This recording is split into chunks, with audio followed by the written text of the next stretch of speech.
찬송 올리겠습니다. 찬송가 348장, 348장입니다.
이 시간에는 시편 69편입니다. 시편 69편을 1절부터 15절까지를 교독하겠습니다. 구약성경 850쪽이 되겠습니다.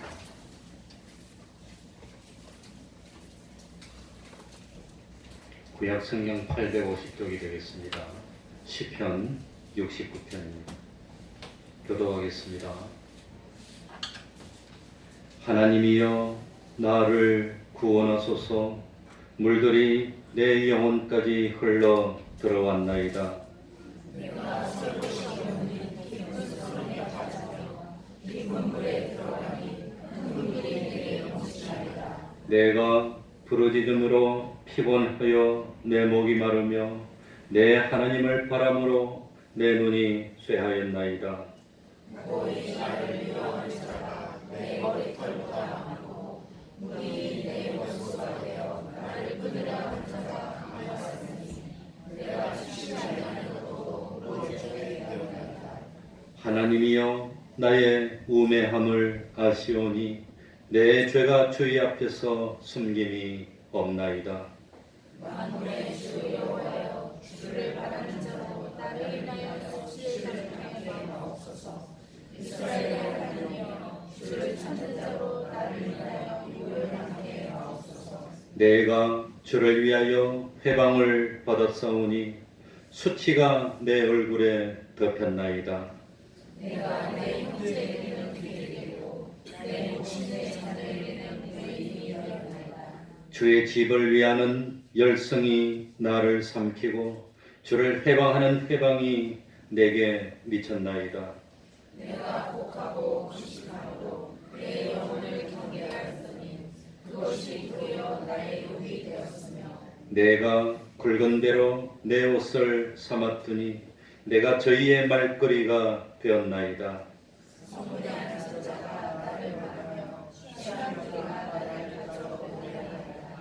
여호와여, 연락하시는 때에 나는 주께 기도하오니 하나님이여, 많은 인자와 구원의 진리로 내게 응답하소서.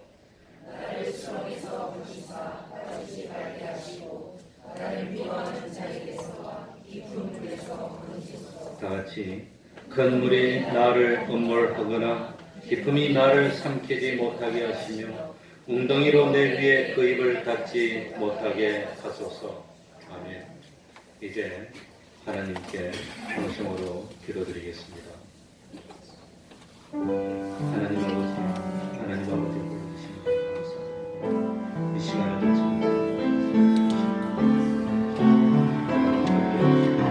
주님의 사랑하심을 깨닫는 저희들이 될 수 있도록 하나님 아버지여, 참으로 하나님 아버지여, 우리 하나님의 뜻을 주와 복음을 위해서 하나님 아버지, 하나님 아버지, 주님이시여 아버지 하나님, 하나님 아버지시여, 내 마음이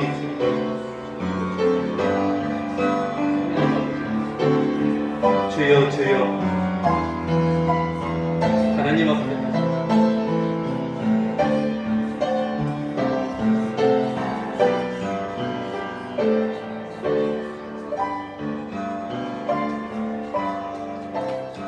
마음을 주여 주여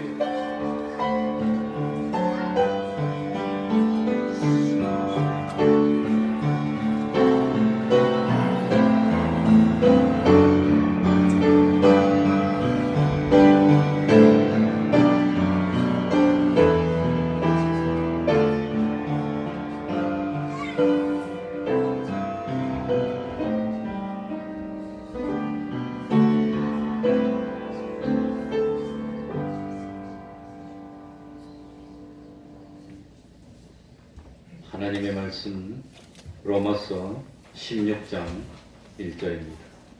로마서 16장 1절입니다.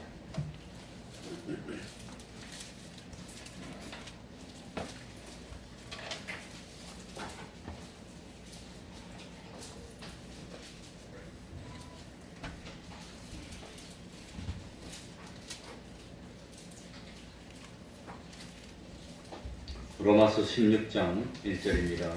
제가 읽겠습니다.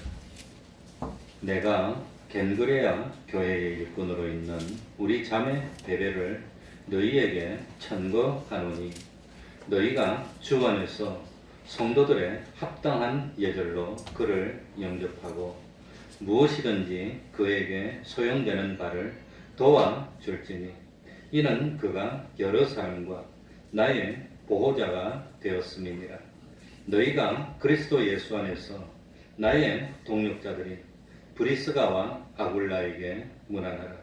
저희는 내 목숨을 위하여 자기의 목이라도 내어 놓았나니 나뿐 아니라 이방인의 모든 교회도 저희에게 감사하느니라. 또 저희 교회에게도 문안하라. 나의 사랑하는 에베네도에게 문안하라. 저는 아시아에서 그리스도께 처음 익은 열매니라. 너희를 위하여 많이 수고한 마리아에게 문안하라. 내 친척이요 나와 함께 갇혔던 안드로니고와 유니아에게 문안하라. 저희는 사도에게 유명히 여김을 받고 또한 나보다 먼저 그리스도 안에 있는 자라. 또 주 안에서 내 사랑하는 암블리아에게 문안하라. 그리스도 안에서 우리의 동력자인 우르바노와 나의 사랑하는 스다구에게 문안하라. 아멘. 사실은 끝까지 읽을 텐데 16절까지 시간상 그냥 9절까지만 읽었습니다.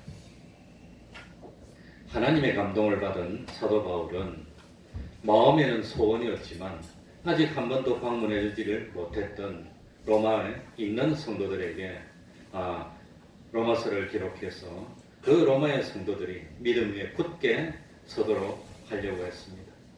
이 사도 바울은 로마까지 가서 스바나까지, 스페인까지 가서 참 복음을 전하는 것이 소원이었지만 가지를 못했다가 결국은 죄수의 신분으로 로마를 방문했고, 그리고 로마에서 마지막으로 복음을 전하다가 순교의 피를 뿌리고 하나님께 생명을 전했습니다. 그 사도 바울이 로마를 방문할 때 책에 보니까 로마의 인구가 대략 100만이었다고 합니다. 2000년 전에 100만의 도시가 있었다는 건 정말 놀랄 일입니다. 그런데 그 100만 중에서 거의 대부분이 대부분이 노예였다고 합니다. 그리고 세계 도처에서 여러 사람들이 로마로 모여들었는데 제각기 종교를 가지고 있었습니다. 로마의 시민권을 가지고 있던 바울은 로마에 가서 복음을 전하기 원했지만 결국 세 차례의 전도 여행 끝에 죄수가 돼서 로마로 압송됩니다. 그런데 로마에 언제부터 유대인들이 살았을까요? 언제부터 살았겠습니까? 역사의 기록에 보면 주전 63년경에 폼페이가 예루살렘을 함락시킵니다. 그때 예루살렘이 있던 많은 유대인들을 로마로 잡아갑니다.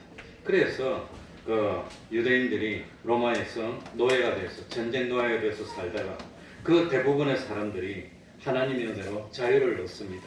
그리고 티베르강 건너편에 자리를 잡고 리버디노라고 하는 그런 불리는 회당을 중심으로 하나님을 섬기고 살고 있었습니다. 그러다가 110년이 지난 주 49년도에 글라우디우스 황제 때 유대인들이 추방을 당합니다. 그때 로마에 있던 유명한 브리스굴라와 길라와 아굴라 부부가 로마를 떠나고 고린도로 옵니다. 바로 이 고린도에서 사도 바울이 제2차 선교 여행을 하고 있을 때 이 부부를 만나고, 그리고 이 부부는 평생 사도 바울을 돕는 그런 생활을 하면서 신앙을 지켰습니다. 그러다가 주 54년경에 클라우디스 디오스 황제가 죽고 네로가 등극합니다. 그러면서 유대인 추방령이 취소가 되고 58년경에 브리스길라 아굴라 부부는 다시 로마로 돌아가고 사도 바울을 계속해서 돕게 됩니다. 그래서 로마가 사도 바울이 순교로 생을 끝낼 때까지 믿음의 동지가 됐습니다. 로마는 언제부터 예수님을 믿는 성도들이 생겼을까? 이 사도 바울이 로마를 방문하기 전에도 예수를 믿는 사람들이 있었습니다. 그래서 제일 먼저는 사도 누가 로마에서 전도를 했죠? 시간이 없어서 제가 말이 좀 빨라지는데, 베드로가 로마에 25년을 있으면서 복음을 전했고, 이 로마의 베드로가 초대 당시 감독이 됐다고 주장하는 것이 천족입니다. 이 베드로는 로마에서 순교를 했으니까 베드로가 로마에서 복음을 전했고, 두 번째는 오순절 예루살렘에 모여왔던 많은 사람들이 방언을 받게 되고, 그리고 예수를 믿게 되고, 그 사람들 중에서 일부가 로마로 갔다는 그런 설이 있습니다.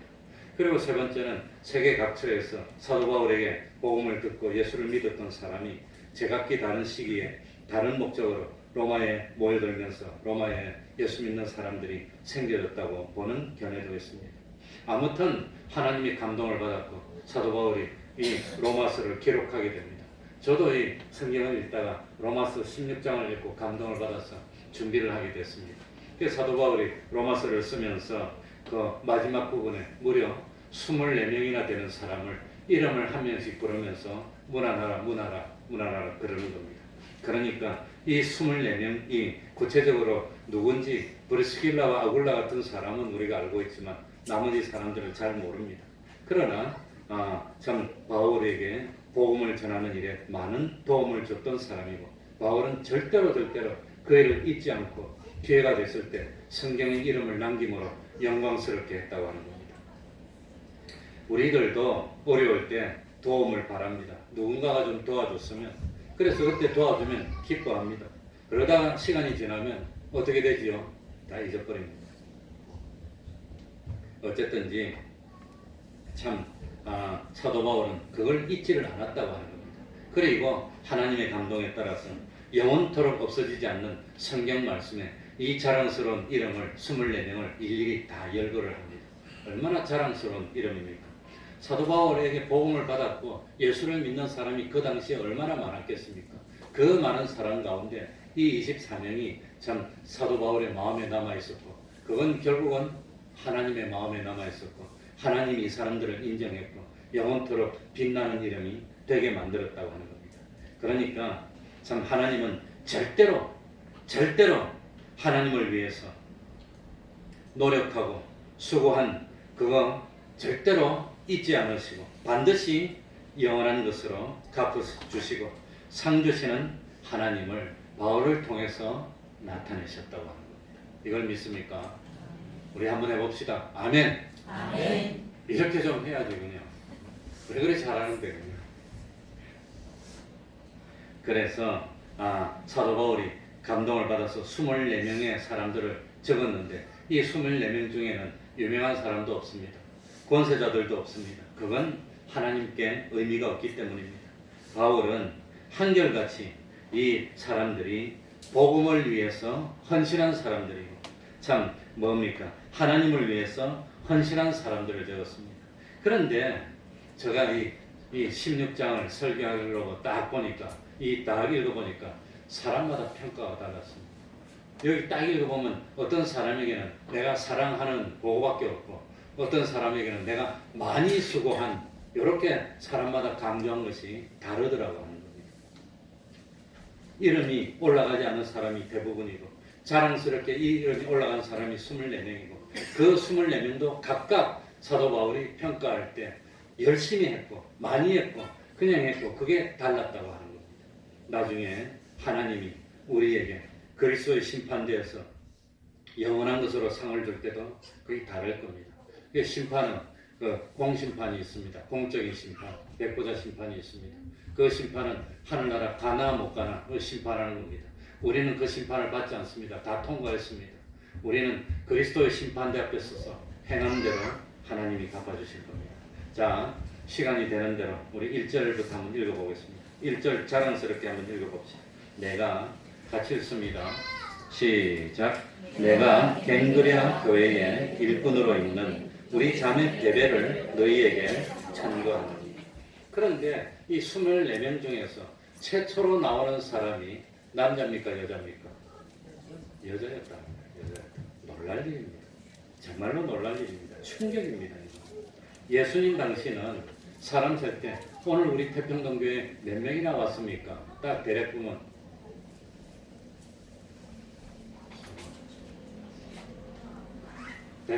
지금 한 40명 가까이 뭐 이렇게 앉아 있는데 이 40명 중에서 여자 빼고 성경이라면 여자와 아이 외에 몇 명이었더라. 그랬을 거예요.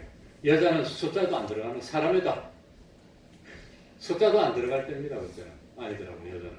그런데도 사도 바울은 최초로 이 참 자랑을 하고 추천하는 인물로 베베, 우리 자매 베베, 여자를 추천해요. 베베가 뭐였는지도 몰라요. 성경에 다른 데는 나오는 데가 없으니까 알 수가 없습니다. 그 예수님이 베세다 광야에서도 뭡니까? 오병이의 기적을 베풀 때 뭐라고 했죠? 여자와 아이 외에 몇 명이라고 그랬죠? 5,000명. 그러니까 남자 어른만 5,000명. 똑같으면 여자까지 5,000명 하면 10,000명. 아마도 베세다 광야에 어린아이와 노인들까지 하면 만 수천 명이 있지 않았을까? 그 사람들이 이 기적을 체험하지 않았을까? 그만큼 여자들은 사실은 뭡니까? 인격적인 대접을 못 받았고 충격적이지만 여자들은 참여권, 투표권도 없었어요. 투표권 최초로 가진 게 1900년 지났어요. 투표권은. 그만큼 없을 때인데 사도 바울은 여자를 추천했다.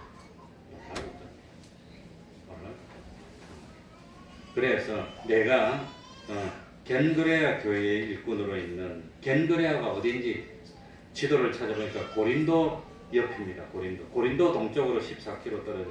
그러니까 이 겐그레아는 그리스 반도 끄트머리 있는 고린도 옆에 있는 조그마한 그런 참 외항 도시인데 그런데 그게 교회가 있었고 그 교회의 일꾼이라는 것은 집사님이라는 뜻입니다.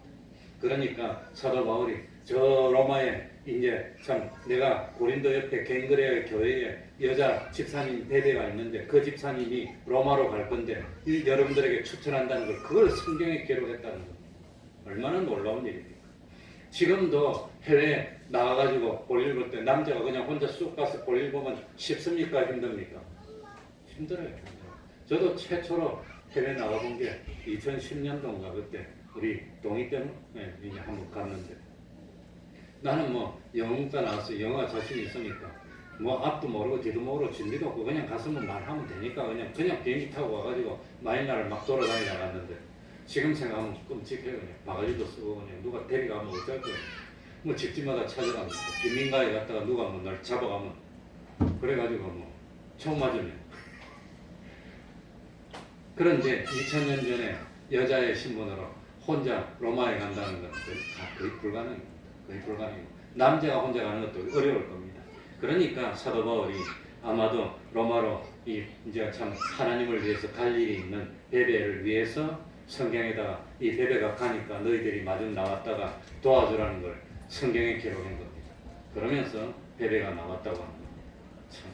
그래 예수님 당시에 아마 이 뭡니까 로마서가 적힐 때쯤이면 아마 기원 후 한 5, 60년경이니까 이 뭐 사도 바울이 순교하기 전에 한 10년 전쯤인지는 모르겠지만 그 당시만 해도 예수 믿는다는 그거 한 가지 때문에 잡혀와서 짐승의 밥이 될 수도 있는 그런 시대입니다. 예수 믿는다는 건 함부로 말도 못합니다. 그래서 예수 믿는다는 걸 뭐로 표시했죠? 물고기요. 물고기라는 우리 한글로는 물, 위험하고 물, 고기 그런데 그 물고기가 그 헬라말로는 익투스라 그럽니다. 익투스가 뭐냐? 지금 올해도 기억 안 나는데 익투스가 뭐 예수스하고 그 다음 뭐죠? 예수, 엑스니까 크리스토스. 예수 그리스도는 배워서 하나님의 아들이시고 우리의 구세주라는 말을 앞글만 딱 싸면 익투스가 됩니다. 그래 앉아가지고 물고기를 딱 그리면 모르는 그냥 끝입니다. 예수 안 믿는 거예요. 자기도 물고기 딱 그리면 예수 믿는 겁니다. 그러면 믿고 말하는 겁니다. 그런데 그 참 여자를 추천해가지고 이렇게 보내면서 도와주라고 한 거는 베베를 얼마나 믿을 만한 사람이야. 예수 믿는 사람 한 번 잘못 걸리면 가서 고문하면 줄줄이 사탕으로 이 사람도 믿고 다 걸리는 겁니다. 말 함부로 못하는 시대입니다. 그런데 참 믿을 수 있고 도와줘야 되는 협조할 수 있는 사람으로 베베를 청구했다는 겁니다. 하나님이 인정했다는 뜻입니다. 2절을 가봅시다. 베베가 어떤 일을 했는가 2절에 나옵니다. 너희가 같이 읽습니다. 시작. 너희가 주 안에서 성도들의 합당한 예절로 그를 영접하고 무엇이든지 그에게 소용되는 바를 도와줄지니 이는 그가 여러 사람과 나의 보호자가 되었음이니라. 로마에서는 적어도 시민권을 가진 사람 아니면 큰 소리를 못 칩니다. 눈치나 보고 피해 다녀야 됩니다. 그런데 예수님 당시는 여자는 그야말로 참 이건 구실을 못할 때고 그리고 예수님 당시는 노예가 있는 때입니다. 노예가 있는 때인데 귀족이 있는 때인데 평민이 있는 때인데 그런데 여자라고 함부로 하지 말고 주 안에서 성도들의 합당한 예절로 그를 뭐하라 그럽니까? 영접하라는 겁니다. 여기서 하나님이 일꾼으로 보내는 거니까 로마의 교회에서 베베가 오면 참 합당한 대우로 그냥 여자라고 무시하지 말고 깍듯하게 대우해서 필요한 바를 다 도와주라. 주 안에서 성도들의 합당한 예절로. 그러니까 귀족이고 천문이고 노예고 그런 거 따지 말하는 겁니다. 주 안에서라는 것은. 주 안에서. 주님 안에서는 다 누구들이지요? 죄인들입니다. 다 똑같아요. 용서받은 주님의 백성되고 하나님의 자녀들인데 그러니까 합당하게 하고 그 다음에 무엇이든지 그에게 소용되는 바를 도와줄지니라. 무엇이든지. 멀리 가면 제일 먼저 필요한 게 뭐지요? 집이 있어야 돼요. 집이 있어야 돼요. 자야 될 거 아닙니까? 그 다음에 끼니마다 먹어야 됩니다. 그리고 뭐 한 달, 두 달, 석 달 있으면 옷도 있어야 되고 어디 볼일 보러 가면은 혼자 갑니까? 누가 도와줘야 됩니까? 길 잘하는 사람 도와줘야 되고 그거 다 해줘라는 겁니다. 얼마나 뭘 했는데 이 여자 베베가 뭘 했는데 이렇게 대접을 잘해주랍니까? 뭐 했지요? 그가 여러 사람과 나의 누가 되었습니다? 보호자가 됐다.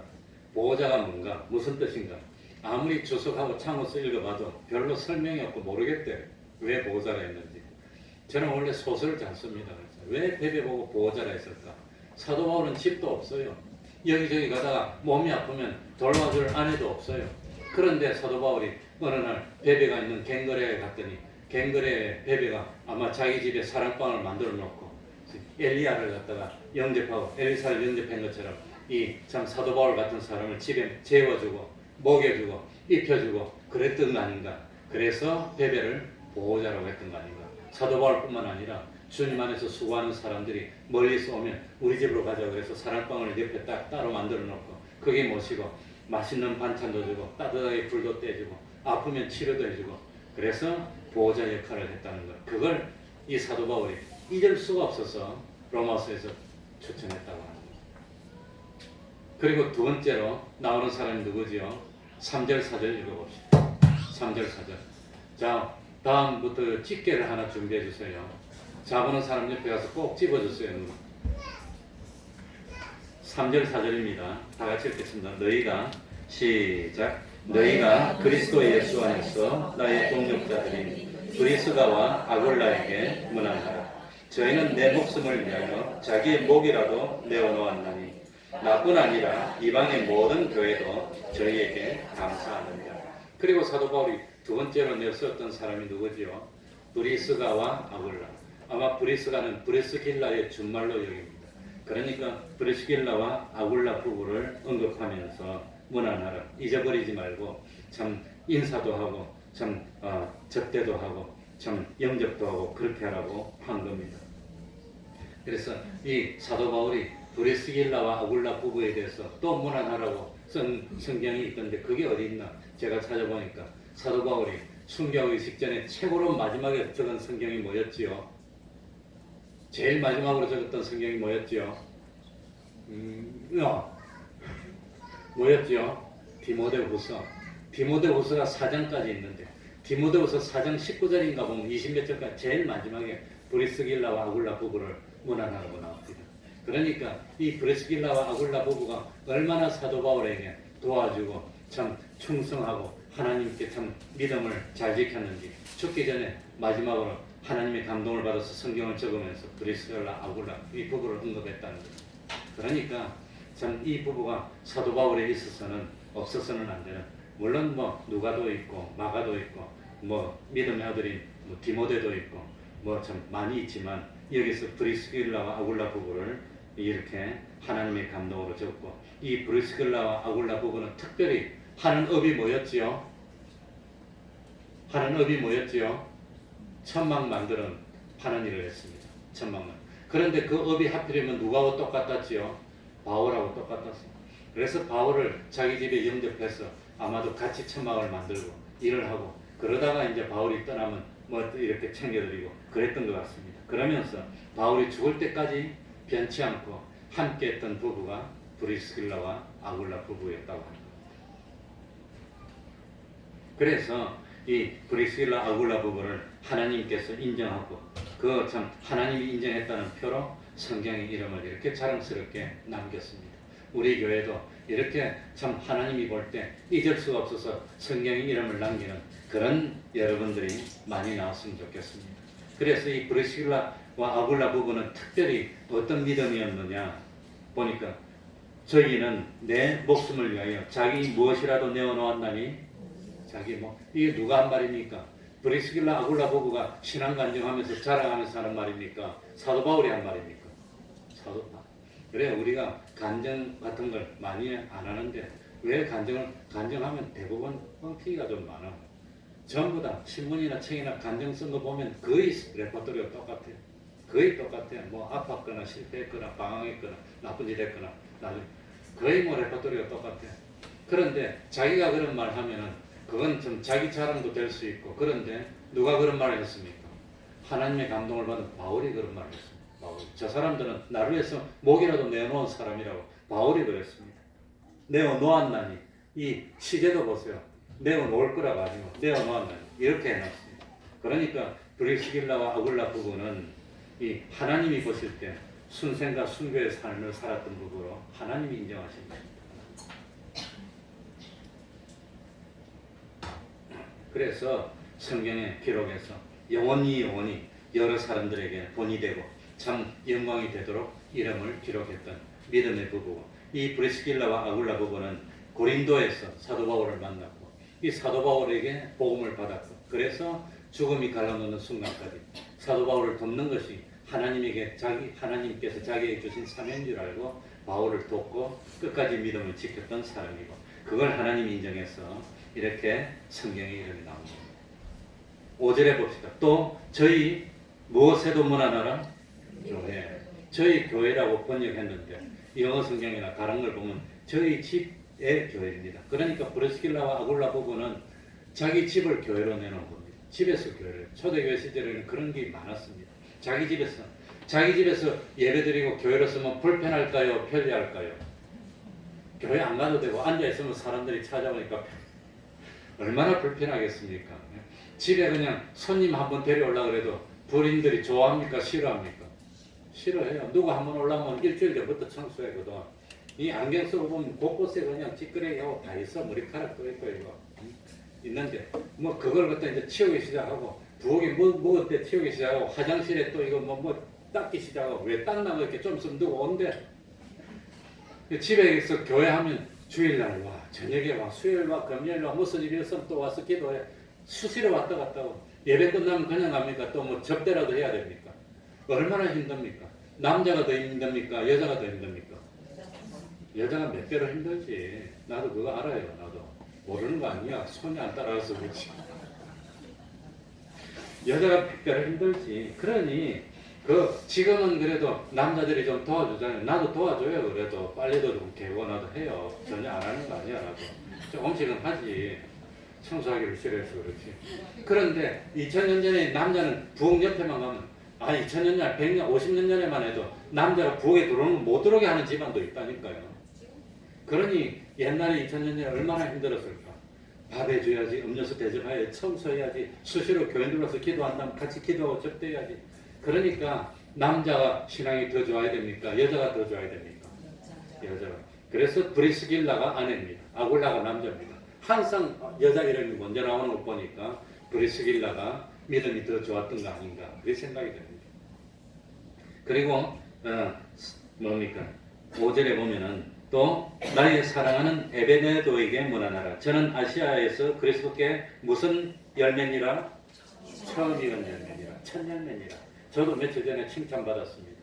그래가지고 저도 우리는 주일학교 반사회라 교사회라 그러면 그날로 나와서 자기가 전도해서 하는 거예요. 누구 붙이고 그런 거 없습니다.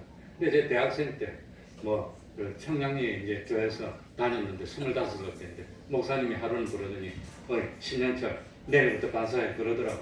그러니까 내일부터 와서 반사회 했는데 학생도 없는데 그래서 그날로 나와가지고 전도를 했는데 어떤 학생을 전도해서 요거만한 애를 전도를 했는데 그런데 어느 날 한 1, 2년 우리 교회 나오더니 그의 어머니가 교회를 나오더라고요. 그래서 지금도 나오고 있고 인천으로 이사하는데 인천에서 청량교회 왔더라고요. 나는 교회 나오는지도 몰랐어요.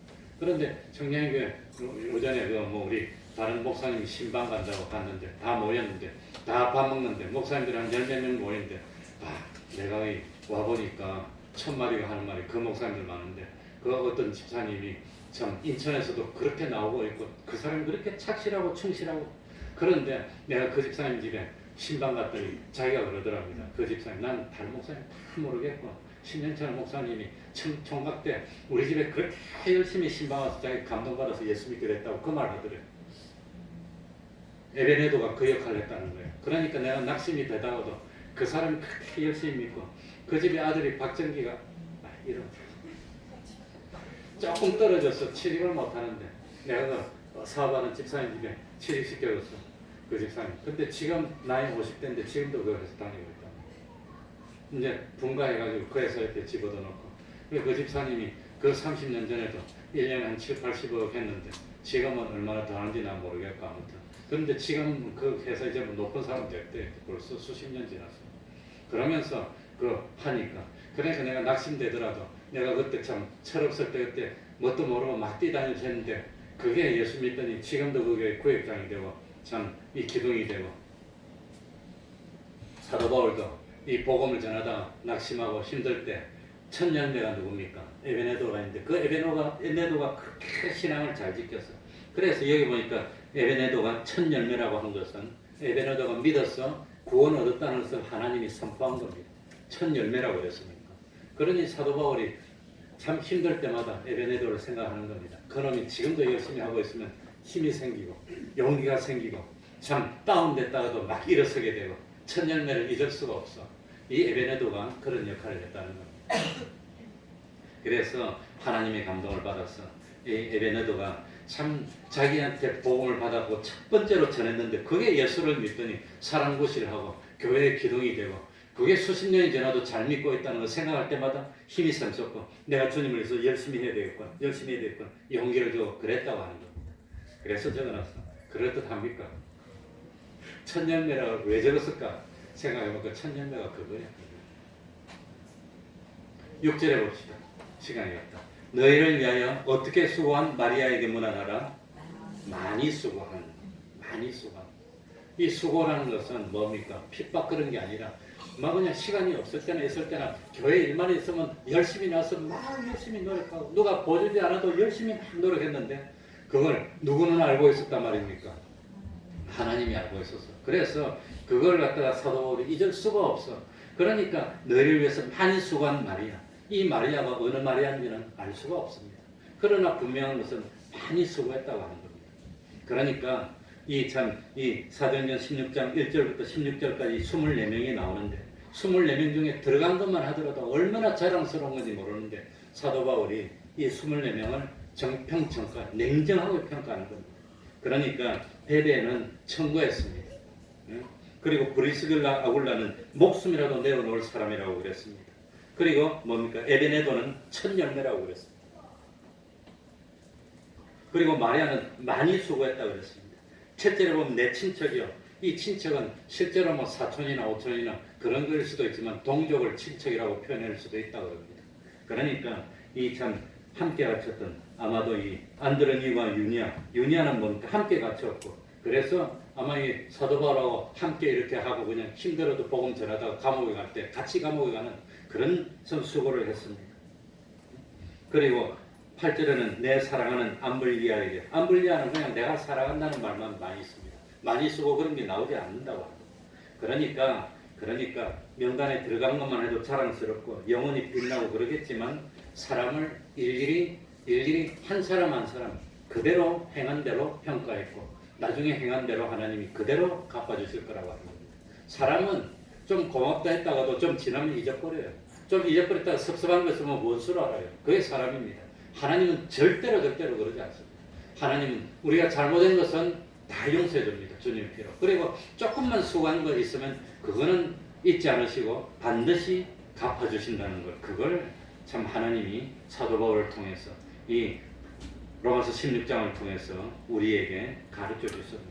여기 이름이 있는 사람은 이 그 사람이 부유하든지 귀족이든지 그거 상관없습니다. 그게 아니라 하나님을 위해서 뭐 했단 말이지요? 수고했다. 하나님을 위해서 수고했다는 거. 그건 하나님이 잊을 수가 없습니다. 그래서 드르보사에게는 주 안에서 수고한 이렇게 되어 있습니다. 그런데 마리아에게는 많이 수고한 이렇게 되어 있다고 합니다.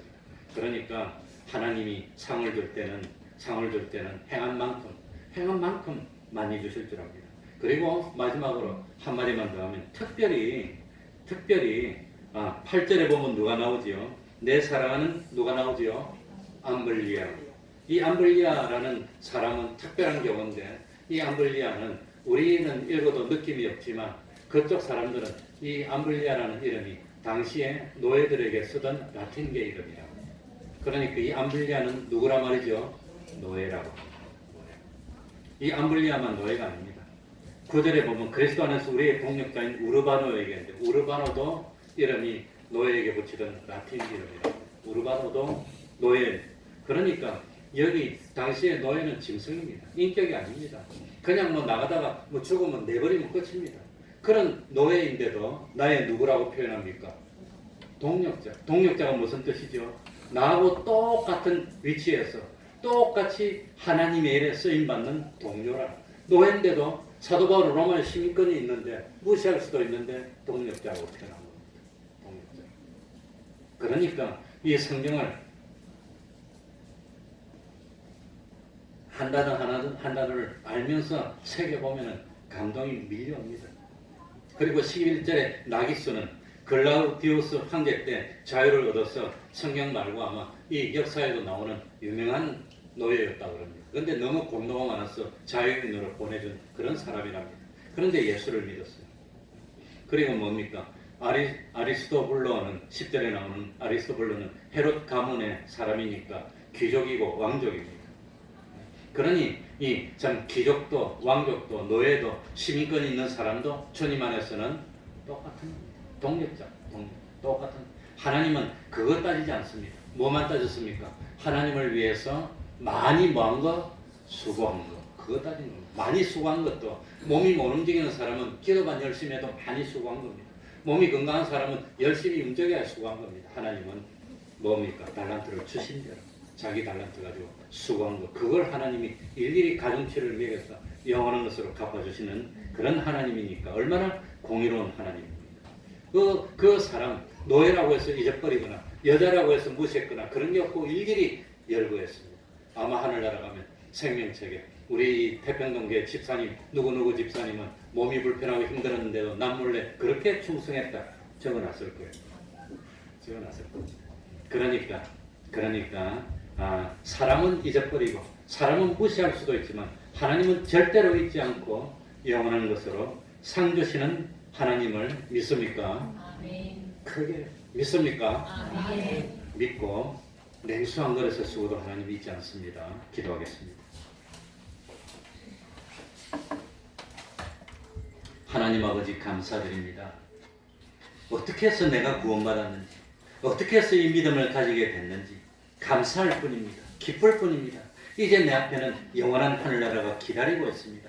어서 빨리 가고 싶지만 참 거하는 것도 하나님의 뜻이고 참 떠나는 것도 하나님의 뜻이고 거하든지 떠나든지 난 하나님께 영광 돌리고 하나님을 기쁘시게 하는 삶을 다 살고 이제는 그만해도 됐어 충분해. 그러고 주님이 부르실 때 기쁨으로 생명을 하나님께 전하고 주님께 달려갈 수 있는 떳떳한 믿음이 될 수 있도록 은혜 베풀어 주옵소서.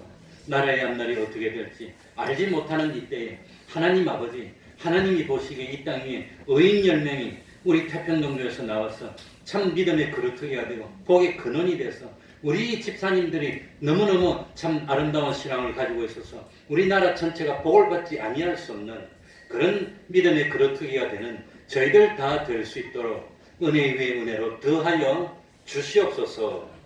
예수님 이름으로 기도하옵나이다. 아멘. 찬송하겠습니다. 308장.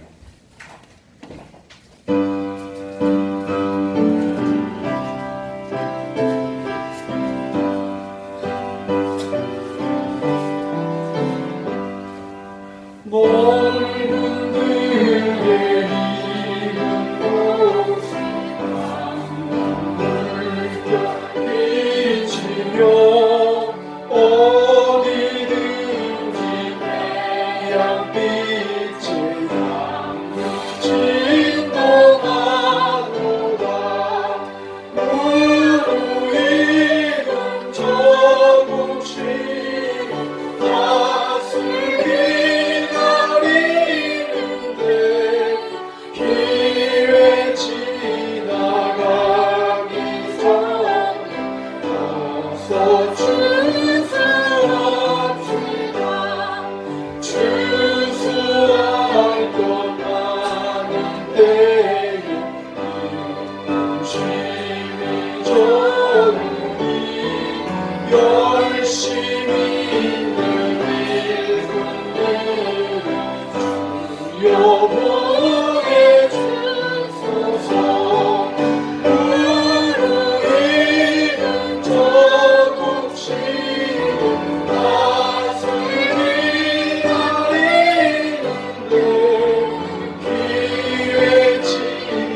교인들이 다 주인의식을 가지고 마지막에 나갈 때는 전기 같은 거 살펴보시기 바랍니다. 내가 안 해도 당연히 하겠지, 뭐 남이 하겠지 그러면은 다 그걸 똑같이 생각합니다.